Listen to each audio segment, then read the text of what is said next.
Hola amigos del mundo del Internet libre, bienvenidos a un nuevo video de Academia Blockchain. El día de hoy voy a regresar a un tema que al parecer les atrae mucho, pues los viejos videos sobre el anarquismo y sobre el criptoanarquismo siguen teniendo visitas, siguen atrayendo la atención de la gente y eso me parece muy bueno. También significa que el anarquismo está buscando nuevas definiciones para enfrentarse a el mundo actual. Y en lo profundo creo que el anarquismo tiene que actualizarse. Y por eso es que está este video para dialogar con el anarcocapitalismo. Este video está dirigido a las personas que en lo posible saben lo que dicen los anarcocapitalistas, entienden la teoría anarcocapitalista. En el mejor de los casos los has leído, los has escuchado y comprenden cuál es la propuesta de los anarcocapitalistas. Saben que hay valor detrás de esa propuesta, porque los anarcocapitalistas han traído ideas liberadoras al mundo, han sido naves para ideas liberadoras que se han opuesto al autoritarismo del Estado en los anteriores siglos, ya sea con otras etiquetas como liberalismo, libertarianismo. Y es importante contrastar esas ideas que hemos heredado del siglo XX con lo que pasa en el siglo XXI. Este video también está dirigido a las personas que quieren entender sobre anarquismo, aunque no sepan mucho de qué se trata el anarcocapitalismo o el mutualismo, pero les atrae la idea. Y también para las personas anarcocapitalistas que en un acto de valentía se abren a contrastar sus propias ideas con nuevas propuestas, que es lo que les traigo ahora. Nos encontramos de repente en el año 2025, en el cual hay anarcocapitalistas que son fans de Javier Milei. De hecho, tenemos un presidente en Argentina que dice que es anarcocapitalista. Y tenemos ANCAPs, así se les llaman, y tenemos ANCAPs que son famosos por los libros que han publicado, como Walter Block, que es fan de Javier Milei. Javier Milei va a instalar un sistema tecnocrático de completa vigilancia en Argentina, pero los ANCAPs son fans de Milei, o la mayoría son fans de Milei. ¿Por qué? Porque no ven más allá de la economía. Los anarcocapitalistas están muy cerca del estudio de la economía. Ellos saben que mientras el mercado sea libre, el progreso está asegurado. Y como no ven más allá de la economía, cualquier cosa que traiga más progreso está bien. No importa si es que en el mismo paquete te llega un estado de vigilancia totalitario. También son fans de Israel. Walter Block también es fan de Israel. Es decir, no han estudiado el siglo XX y no comprenden la conspiración. Esta es la clave. La comprensión de la conspiración es la puerta para salir del anarcocapitalismo y llegar a un entendimiento más profundo de la realidad y de lo que debería proponer el anarquismo. Vamos a ser específicos. Yo tenía un profesor que era un erudito en el estudio de la economía austríaca. Yo estudié economía austríaca, me especialicé en Advanced Austrian Economics, es decir, me leí todo lo que tiene que ver con la economía y el estudio de la economía austríaca.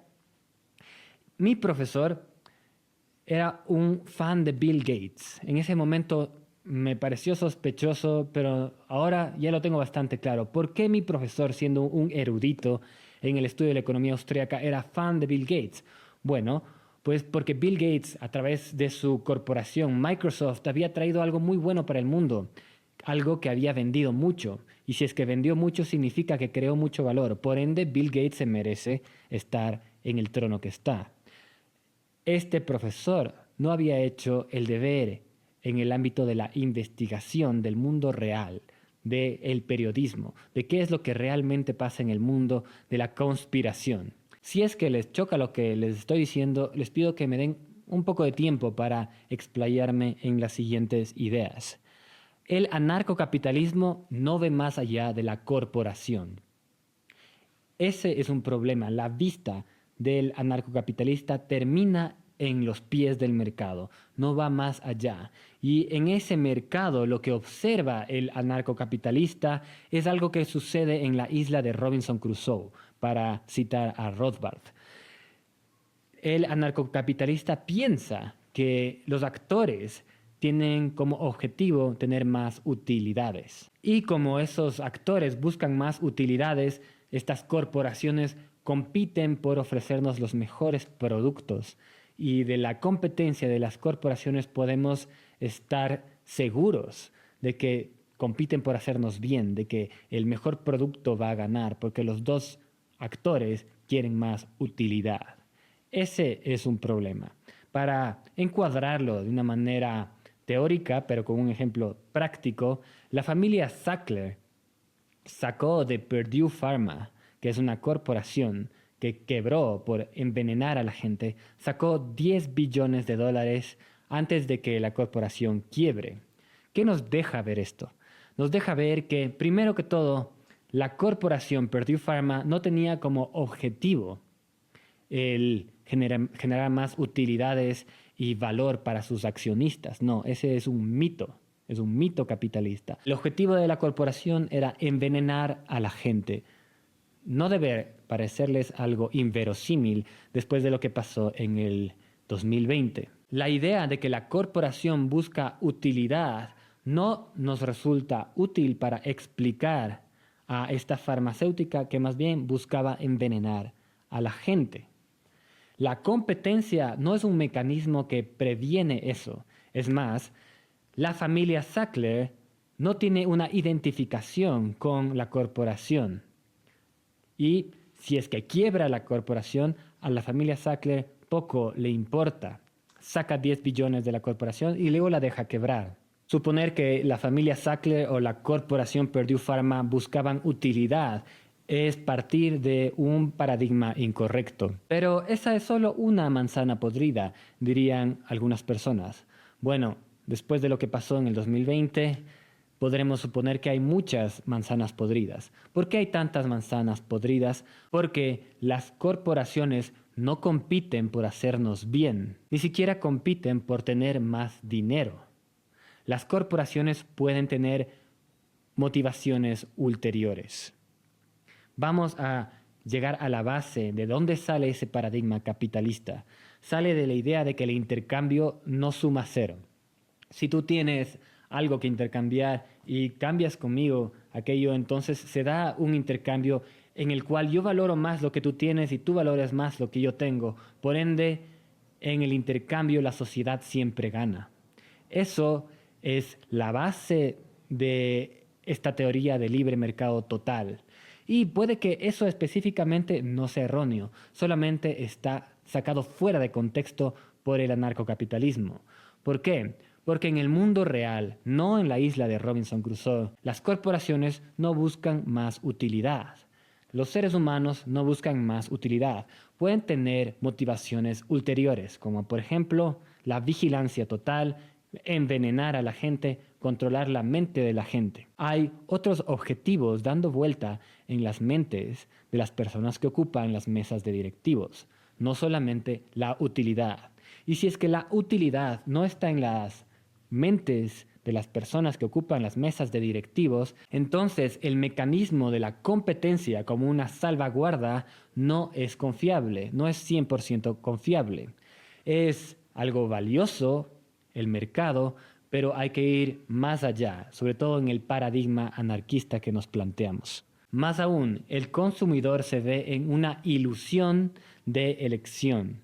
Cree que tiene libertad porque puede elegir entre Coca-Cola y Pepsi cuando las dos corporaciones están ahí para envenenarle. En el ambiente de ilusión de elección en el que nos encontramos, el ciudadano empoderado cree que vota con sus dólares, cuando en realidad las corporaciones tienen un solo accionista. Por poner un ejemplo simple, hay un solo accionista que tiene las acciones de dos corporaciones y ofrece al consumidor dos opciones distintas, aparentemente distintas, pero se guarda las acciones de las dos corporaciones. ¿Existe competencia real en este ejemplo hipotético que les estoy contando?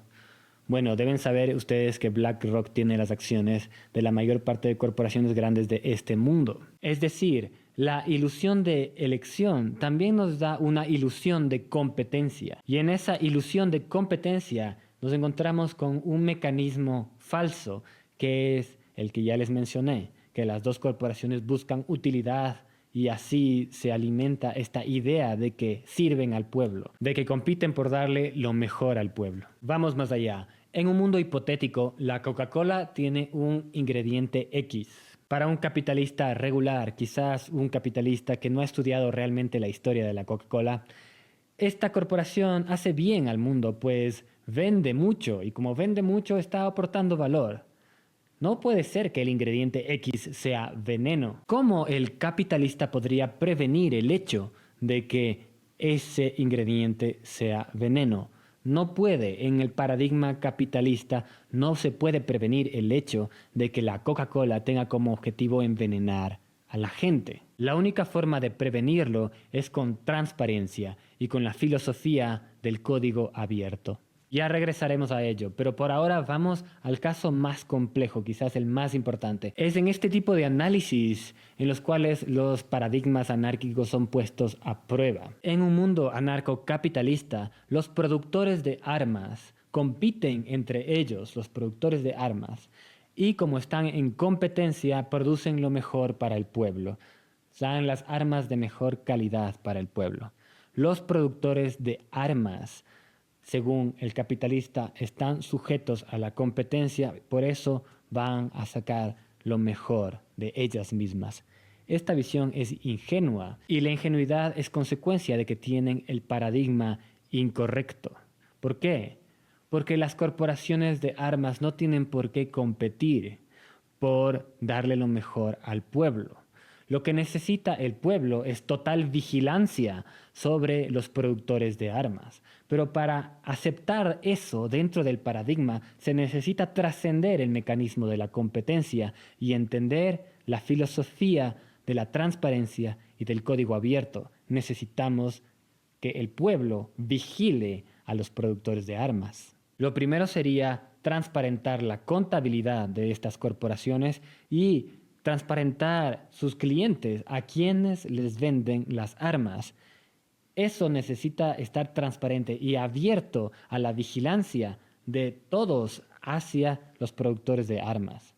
Pero no solamente los productores de armas. Sería bueno que el pueblo vigile a las aseguradoras, a los hospitales, a los productores de vacunas. Y también, ¿por qué no?, a Hollywood. Porque si no nos damos cuenta de que los productores de armas pueden invertir una cantidad de dinero en vestirle a nuestro niño de Capitán América, entonces no nos damos cuenta de que vivimos en una guerra. Y aquí tocamos otro pilar esencial para el anarcocapitalismo, es el principio de no agresión.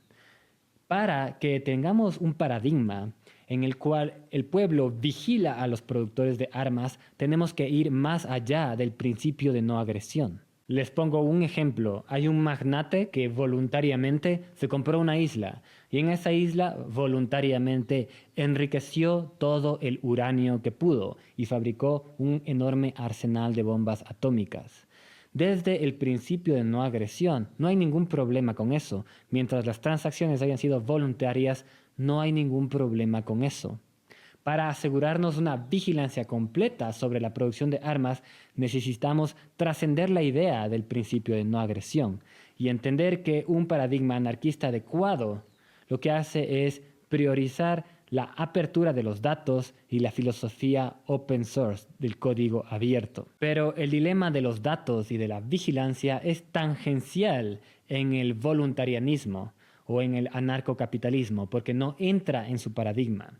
Voluntariamente, tú puedes poner una Alexa en la cocina. Voluntariamente, esa Alexa puede incluir términos y condiciones que aceptas voluntariamente, sin leer, pero que implican una vigilancia completa sobre lo que pasa en tu casa. Esos datos son poder. Desde el anarcocapitalismo y el voluntarianismo no hay cómo ponderar ese centro de poder. Hablemos sobre ese centro de poder. Es peligroso que estemos compartiendo nuestra ubicación en tiempo real con un solo centro de vigilancia, por más que sea voluntario. ¿Es peligroso? Claro que es peligroso. Imagínense, como siempre les comento, el mapa de Harry Potter. Harry Potter tenía el mapa donde podía ver a cualquier persona en Hogwarts. Nosotros estamos haciendo lo mismo con nuestros aparatos de vigilancia. Estos aparatos de vigilancia reportan nuestra ubicación en tiempo real a un centro de datos. Puede estar ese centro de datos en el sector privado, en el sector público, igual es peligroso. Harry Potter tenía un enorme poder gracias a ese mapa. Ahora imagínense el poder que tiene Google, el poder que tiene Amazon o el poder que pudiera tener un tercero hipotético que le compra los datos a Google y a Amazon. Es capaz de simular el mundo entero, lo que sucede en todo el planeta en su computadora, en su servidor. ¿Por qué? Porque tiene todos los datos del mundo. Y aquí hay que ser minucioso con el entendimiento de qué tan instalado está ya ese aparato de vigilancia completo, total de nuestras vidas. Google corre procesos de inteligencia artificial y de reconocimiento facial en tus fotos de Google Fotos. Apple hace lo mismo con tu nube. Dropbox hace lo mismo con tu nube. Es decir, estas corporaciones corren programas que ven tus fotos, corren procesos de inteligencia artificial y entienden lo que está pasando en tu vida y luego se hacen un perfil de ti. Y esas fotos, tú confías esas fotos subiéndolas a Google Fotos o a Google Drive o a Apple o a Dropbox. Esas corporaciones están en el sector privado, están en el ámbito de la voluntariedad, sin embargo, son un peligro, porque significan una concentración de poder enorme, la capacidad de ver el mundo como un Aleph, haciendo referencia al Aleph de Borges, tener todo en un Palantir, haciendo referencia a Saruman, tener la silla del arquitecto de Matrix. Y aquí es donde llegamos a algo que espero que recuerdes, y es que la Matrix es voluntaria. Pregúntate si la Matrix es voluntaria. En el fondo, la voluntad es un misterio. Por ende, el término voluntarianismo es un poco ambiguo. No sabemos bien a qué se refiere, si es que la voluntad puede dar como fruto algo como Matrix, como estar insertado en la Matrix, porque elegiste estar en la Matrix, elegiste comprar Coca-Cola, elegiste vestirte como Capitán América, elegiste creer que el calentamiento global está a punto de terminar con este planeta. La mente humana, la psique de la población es parte de una lucha de poder y esa lucha de poder va más allá del Estado. Pongamos un ejemplo concreto. Hace 500 años el Vaticano le convencía a la gente de que tenía que pagar unos papeles, comprar unos papeles para que sus familiares salieran del limbo. A Rodrigo Borgia y a los demás papas probablemente no les importaba en lo más mínimo las almas de los ciudadanos pecadores que estaban por salir del limbo y del purgatorio tras la compra de esas indulgencias. Lo que los papas querían era tener más dinero para sus asuntos personales, para construir la Catedral de San Pedro. Pero detrás de este ejemplo, lo que quiero comunicarte es que la guerra por la mente de la gente trasciende el Estado. También se puede ver en Hollywood, como ya les mencioné, visten a nuestros niños de Capitán América. La lucha va más allá del Estado y eso es algo crucial que hay que entender. Y en esa lucha, la división público-privado no nos sirve de brújula. ¿Por qué? Porque la mafia existe en el sector privado y en el sector público. Los capitalistas suelen pensar que el sector privado, bueno, el sector público, malo. No. Las mafias funcionan con sectas y esas sectas no se ponen en la camiseta ni de estados ni de corporaciones. Entienden que la lucha es por poder y la centralización de poder se puede dar tanto en el sector privado como en el sector público. Entonces el término voluntarianismo no nos sirve, es muy ambiguo, no solamente porque la voluntad es un misterio, sino porque la Matrix es voluntaria. Como ya les dije, alguien voluntariamente podría producir todas las armas que quiera en una isla. Alguien voluntariamente podría dar todos sus datos a la Alexa y generar un centro de información muy grande. Alguien voluntariamente podría instalar un sistema de vigilancia tecnocrático total. La voluntariedad no es suficiente, además de ser ambigua. Pero el voluntarianismo es un mejor término que el anarcocapitalismo. Capitalismo hace referencia a capital. En algún momento del siglo XX les pareció buena idea a los luchadores por la libertad identificarse con esta palabra capitalismo. Y es una pésima estrategia. En el mundo real, no en la isla de Robinson Crusoe, el capital oprime a la gente. El capital es el dueño de la empresa, el dueño de la corporación que baja los salarios a la gente y que no quiere subir los salarios a la gente. La gente identifica al dueño de la empresa con el capital y hay una relación de poder ahí. ¿Les parece una buena estrategia poner capitalismo como sinónimo de libertad? El capital es el dueño del guasipungo. El capital es el banco. El banco en el mundo real dirige el capital y los banqueros son sinónimo de mafiosos en el mundo real. Entonces es una pésima estrategia identificarse con capitalismo. Y no solo eso, si es que quieres significar voluntariedad, pero usas la palabra capitalismo, estás utilizando mal el lenguaje porque estás ignorando la connotación del lenguaje de las palabras. La palabra comunismo le da valor a la comuna. La palabra mutualismo le da valor a lo mutuo. La palabra socialismo le da valor a lo social. Tiene una excelente campaña de marketing, el socialismo. Pero el capitalista no va a comunicar libertad con su término capitalismo. Es una mala estrategia. No solo eso, es un término puesto ahí popularizado por Marx. ¿Les parece algo correcto tomar un término de Marx, quizás el pensador más terrible y el que más ha perjudicado a la academia en toda la historia, Karl Marx? Pone el término capitalismo, lo populariza y luego los economistas libertarios lo toman y se ponen en la camiseta. Es una mala estrategia. Ahora vamos aterrizando en el criptoanarquismo. Les comparto quizás la idea más importante de este video. Y es que Bitcoin es anarquista. Bitcoin es anarquista. ¿Por qué es anarquista? Porque le quita la moneda al Estado. O por lo menos ese era el objetivo. Quitarle la moneda al Estado. Pero ¿qué es lo que está haciendo Bitcoin? ¿Está haciendo algo anarcocapitalista?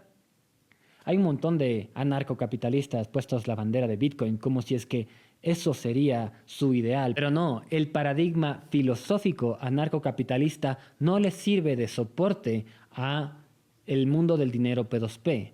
Pensando en términos de un mundo ideal, el anarcocapitalista podría mostrarse satisfecho con un sistema en el cual distintos bancos compitan entre sí. No haya el monopolio del dinero en manos del Estado. Eso ya sabemos que no es algo que le pertenece al ámbito del anarquismo. Y ahí sí hay que desechar a todo lo que ha hecho la izquierda con Vladimir Lenin, que lo único que hizo fue fundar un banco central. La izquierda lo que ha hecho es centralizar el poder en el Estado. Bueno, el capitalista dice no, tenemos que separar a la moneda del Estado. El capitalista radical, ¿no? Porque están los capitalistas tibios que lo único que quieren es un sistema de banca central con encaje en oro y con eso estarían satisfechos. Pero no, si das un paso más allá, te encuentras con ciertos radicales que piensan que no, hey, deberíamos poder producir moneda libremente. El banco tal debería producir su propia moneda. El banco de más allá debería producir su propia moneda. Y así regresaríamos a cómo funcionaba el sistema bancario en el siglo XVIII en Escocia. Acá hay un autor, Lawrence White, a quien conozco y he conversado con él en persona. Él estudia el periodo al cual llama free banking. Los bancos competían entre sí y de esa manera se controlaban los encajes bancarios que tenían. Un banco no podía imprimir muchos billetes porque el otro banco recolectaba esos billetes y luego los reclamaba todos en un día, quebrando al banco que imprimió demasiados billetes, tenía demasiada reserva fraccionaria. Eso es muy interesante y nos da el límite de hasta dónde puede llegar el pensamiento capitalista. Mientras sean actores privados que compiten entre ellos, todo bien. Pero dentro de lo privado también se puede dar el código abierto y la descentralización que se da en Bitcoin. Entendemos que es un avance por sobre el sistema de banca libre o de banca con encaje en oro. El sistema que plantea Bitcoin es un avance, significa una descentralización en el sector privado, es decir, más allá del capitalismo. Y es quizás traer un elemento comunitario, la creación de código de manera descentralizada, lo comunitario, traerlo de regreso a la ecuación. Pero no basta con descentralizar la moneda, necesitamos descentralizar el Internet. Ir más allá de la idea capitalista de que las corporaciones que ofrecen Internet compiten por ofrecernos lo mejor, no, hay que ir más allá, hay que descentralizar el Internet en sí. De lo contrario, estas corporaciones son centralizaciones de poder. Esas centralizaciones de poder pueden no solamente vigilarte el 100% del tiempo, sino que esa vigilancia se transforma en control. Vigilancia, experimentación, control de la mente humana y de los hábitos de las personas. Vamos a poner otro ejemplo. Si es que tú no entiendes el algoritmo detrás de Facebook, entonces Facebook puede forzar cierta actitud, ciertas formas de actuar en tus niños. Para un voluntarianista podría estar bien la censura de Facebook. Si es que tú aceptaste entrar en esa página y aceptaste los términos y condiciones, es tu voluntad. El voluntarianismo es infértil al enfrentarse a los problemas del siglo XXI. Otro ejemplo, Spotify. Spotify te ofrece toda la música, pero no te da control sobre el archivo. El día en que Spotify quiera puede eliminar una canción. Tú no tienes el archivo, no eres dueño del archivo. Spotify es el dueño del archivo y te ofrece un servicio de escuchar música. Eso está bien para un voluntarianista, para un capitalista, para un criptoanarquista no. Porque lo óptimo es que podamos tener el archivo en nuestra computadora. Dar el archivo a Spotify, a Amazon o a cualquier servicio que nos permita acceder a algo que ellos tienen en el servidor, como una inteligencia artificial, es peligroso porque es desempoderante. El individuo ya no sabe ni tiene capacidad de entender lo que pasa aquí, ni tiene la capacidad de abrir los archivos de su propio celular y compartirlos. Eso es desempoderante. Necesitamos empoderar al individuo frente a la tecnología. Pongamos otro ejemplo. Voluntariamente utilizas Google como tu buscador de preferencia. Google oculta lo que pasó realmente el 11 de septiembre del 2001. ¿Qué está haciendo Google en este mundo de una matrix voluntaria? Está ocultando la verdad de la historia a la población. No está dejándoles saber lo que realmente pasó el 11 de septiembre. Los términos y condiciones de Google pueden permitirle hacer eso, pero lo que necesitamos es ir más allá de la institución Google y descentralizarla y crear un buscador que no tenga censura. Para llegar allá tenemos que pensar en términos de código abierto, de plataformas, de algoritmos transparentes, justo lo contrario a lo que se está construyendo en Silicon Valley. Y este tema es profundo. Un ejemplo puede ser el 11 de septiembre, pero detrás está la liberación, la apertura del conocimiento. Hay un periodista que se llama James Corbett. Él impulsa unas investigaciones a las que nombró investigaciones de código abierto, Open Source Investigations, algo muy valioso, algo que trasciende la idea de las corporaciones que compiten por traernos la mejor información posible. No, necesitamos descentralizar la producción de investigación, necesitamos confirmar los datos entre muchos, necesitamos mostrar los datos de manera transparente a la gente, sin censura. Y la censura está en el sector privado, recordemos eso. Y no solo en el mundo del periodismo, sino que en la academia también se da censura y la información es cerrada. Por eso murió Aaron Swartz.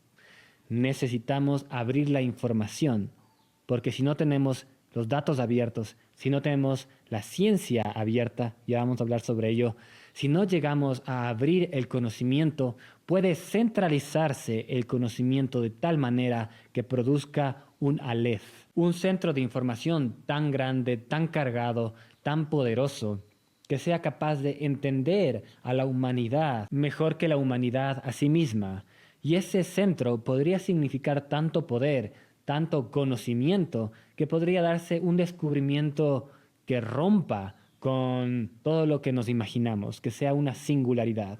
Si es que esa singularidad no es de código abierto, podría significar una división insalvable de las personas que tienen mucho poder con las personas que no tienen poder y no son capaces de acceder a ese conocimiento. Por poner un ejemplo radical, ¿qué pasa si es que en alguna esquina de la ciencia se descubre la cura para la mortalidad?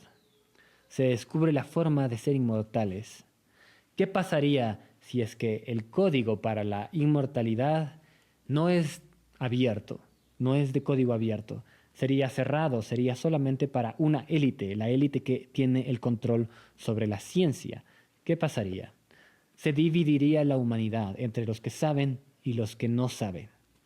Eso va a pasar si es que no nos aseguramos de tener Open Science, ciencia abierta. Para tener ciencia abierta hay que trascender este sistema que tenemos de revistas científicas mafiosas apoyadas por universidades privadas, públicas, mafiosas, que lo que hacen es centralizar, cerrar y controlar el conocimiento. Yendo a algo más concreto, sin la ciencia abierta, ¿cómo podemos saber si es que el 5G es dañino o no es dañino? La búsqueda de la ciencia abierta va más allá del capitalismo. Y no solamente va más allá del capitalismo, va más allá de sus raíces filosóficas. El principio de no agresión es insuficiente. ¿Por qué? Porque no nos ubica en la guerra, en el mundo real en el cual la agresión ya fue iniciada. El criptoanarquismo entiende que tenemos unas élites eugenésicas.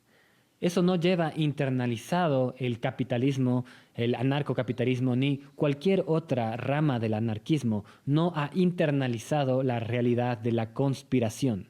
El criptoanarquismo sí. ¿Por qué creen que está ahí la máscara de Anonymous en sus inicios o en sus íconos? Porque entiende que está en una guerra. Tenemos unas élites capaces de lanzar una bomba en Nagasaki después de haber visto lo que pasó en Hiroshima. Son capaces de financiar los dos lados de la Tercera Guerra Mundial, como ya vamos a ver. Son capaces de lanzar una falsa pandemia sobre el mundo. Eso es lo que pueden hacer las élites para mantener la hegemonía y tienen una agenda. Estamos en una guerra. El principio de no agresión, de nuevo, no nos ubica en esa guerra. No entiende que tenemos que descentralizar el poder donde quiera que esté, en el sector privado, en el sector público, porque la guerra es ubicua y la agresión llega desde Disney hasta Nestlé. El criptoanarquismo, al entender la realidad de la conspiración, es algo de nuestra era. Criptoanarquismo alude a un acto de defensa. Hay una acción de defensa en la palabra cripto, porque implica criptografía. ¿Y qué es encriptar algo sino esconderlo de un gran hermano? Así nació la idea del criptoanarquismo.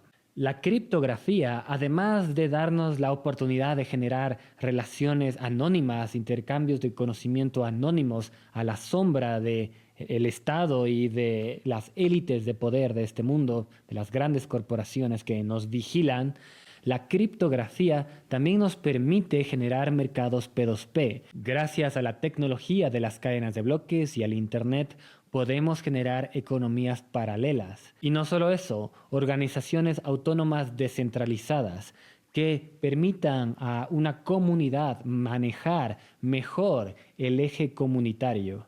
Y esto es importante, el capitalismo desecha este eje comunitario.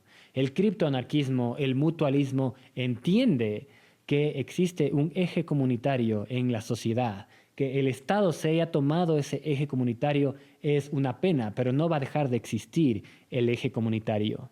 En el criptoanarquismo se puede manejar ese eje comunitario de una mejor manera con tecnologías como la organización autónoma descentralizada. Se puede plantear una DAO para administrar la gobernanza sobre propiedad comunitaria. Esto es una mejora frente a la idea de los anarcocapitalistas más radicales que piensan en términos de la legalidad y cómo funcionaría la ley en un mundo privado. Aquí David Friedman, quizás siendo el estandarte, Él propone, y no solo él, en general los anarcocapitalistas proponen un sistema de producción de ley en el cual varias instituciones, varias aseguradoras competirían por producir la mejor ley. De nuevo, basándose en el mecanismo de la competencia sobre el cual ya hemos hablado. La competencia no nos garantiza que esa ley sea la mejor. De hecho, las armas deciden qué protocolo sobrevive. En el fondo, el poder está en las armas. El dinero, la competencia, los mecanismos que plantean los anarcocapitalistas son insuficientes. La tecnología tiene que ser descentralizada si queremos una ley descentralizada. Sobre esa tecnología descentralizada tenemos que tener vigilancia, vigilancia del pueblo hacia el sistema legal, hacia los productores de armas. Y más aún, tenemos que descentralizar la producción de armas. Dentro del criptoanarquismo se contempla la producción de armas vía impresoras 3D. Se contempla la creación de mercados de asesinatos. ¿Por qué? Porque es la única manera que tenemos para asesinar a un dictador. ¿Cómo podría un pueblo como el venezolano deshacerse de Hugo Chávez si no es con mercados de asesinatos? Tenemos que adentrarnos en el siglo XXI y entender que estamos en una guerra. Y el criptoanarquismo es capaz de hacerlo. No pasa obnubilado con el principio de no agresión. El criptoanarquismo comprende que un objetivo primordial es el control sobre la tecnología, el poder del individuo sobre la tecnología y no viceversa, que es lo que tenemos ahora. Lo que tenemos ahora es que hay un directivo en la mesa de directivos de una institución, de una organización capitalista, una corporación. Ese directivo entiende qué es lo que pasa en nuestro celular. Nosotros no podemos ver el código que corre en nuestro celular o nuestro software, pero el directivo, el capitalista, el que produce el software, sí puede ver qué está corriendo el software. ¿Dónde está el poder? El usuario queda desempoderado. En algunos casos ni siquiera tiene el derecho a correr el programa sin un permiso. En la mayoría de los casos no entiende qué es ese software que está corriendo. Y eso puede ser voluntario, pero el criptoanarquismo va más allá. Para el criptoanarquismo es importante el código abierto. En el fondo de lo que estamos hablando es de libertad. Sin el código abierto no podríamos saber si es que esta inteligencia artificial, que se llama OpenAI, pero no tiene nada de open, no está siendo utilizada contra el pueblo, porque no podemos entender ese software. Así, la filosofía del código abierto, las cadenas de bloques, las criptomonedas, la filosofía de la ciencia abierta, del periodismo descentralizado y de las comunicaciones P2P y de las plataformas versus las instituciones, nos permite enfrentar los retos que nos plantea un Estado tecnocrático que se está construyendo en este siglo. Si no planteamos soluciones ahora, puede que nunca más podamos tener una ventana de oportunidad para actuar. Ese es el criptoanarquismo, o así lo veo yo. Espero que hayas comprendido por qué es un avance frente a las teorías anárquicas que existen. Creo que es una evolución del anarquismo en términos teóricos y prácticos, pero eso no significa que no estemos parados sobre hombros de gigantes. El anarcocapitalismo ha traído conocimiento muy valioso a el estudio de cómo podría funcionar la sociedad si no tuviera un Estado. Los anarcocapitalistas, por lo menos, tienen bastante claro cómo podría funcionar una sociedad sin Estado. Ellos saben que no necesitamos un monopolio de los bomberos en las manos del Estado para tener bomberos. Los capitalistas entienden que el mercado puede ofrecer el servicio de bomberos y con eso le quitan los monopolios al Estado efectivamente. Los anarcocapitalistas también han traído un entendimiento económico esencial para poder eliminar el mito del Estado. porque los anarcocapitalistas han traído el entendimiento de que el dinero no tiene por qué ser un monopolio del Estado. Los economistas radicales austríacos son los únicos que en la academia separan la moneda del Estado. El resto de economistas, la verdad, no entienden la moneda, por eso no se pueden imaginar la moneda fuera de las manos del Estado. Los economistas austríacos son los únicos que entienden la tasa de interés y por qué la tasa de interés no es algo con lo que debería jugar el Estado. Los economistas austríacos entienden por qué es importante dejar que la gente intercambie libremente, sin la regla que le caiga del Ministerio de Trabajo o del Ministerio de Producción. Los actores tienen conocimiento tácito y ese conocimiento no puede agregarse en el Estado.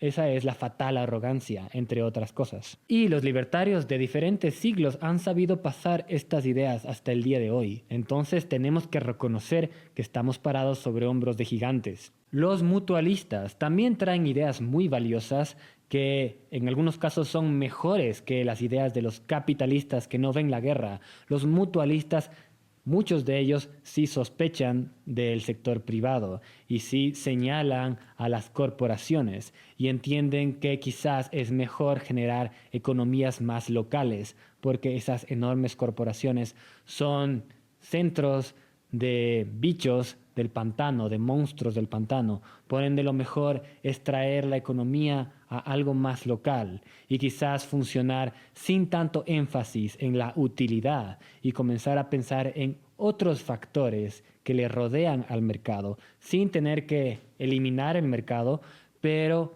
comprendiendo que si lo hacemos de manera local y responsable e intercambiamos pensando en algo más allá de la utilidad, podemos realmente plantear una resistencia. Además, los mutualistas abogan por formas de organización que no sean jerárquicas. Y eso es importante. Si es que entendemos que el poder corrompe y le ponemos a alguien aquí a dirigir toda una corporación de 60,000 personas, entonces ese centro de poder es un objetivo de corrupción. Por ende, los mutualistas tienen razón al querer eliminar las jerarquías, al generar cooperativas o al idealizar cooperativas. Si te pones a pensar, mucho de lo que se hace con el código abierto es comunitario. Y los agoristas, que quizás es la rama del anarquismo más cercana al criptoanarquismo, nos traen el ubicarnos en una guerra, porque el agorismo sí aboga por mercados negros y contraeconomía, porque se ubican en una guerra. De esas tres afluentes, entre otras, bebe el criptoanarquismo y entiende, de nuevo, que está parado sobre hombros de gigantes. Espero que esto te haya traído alguna meditación. Si quieres conversar sobre ideología, sobre anarquismo, te invito a comentar en la zona de los comentarios o a entrar en mi Patreon y en el grupo de WhatsApp de Academia Blockchain. Te mando un enorme abrazo. Estamos en contacto. Salud y anarquía.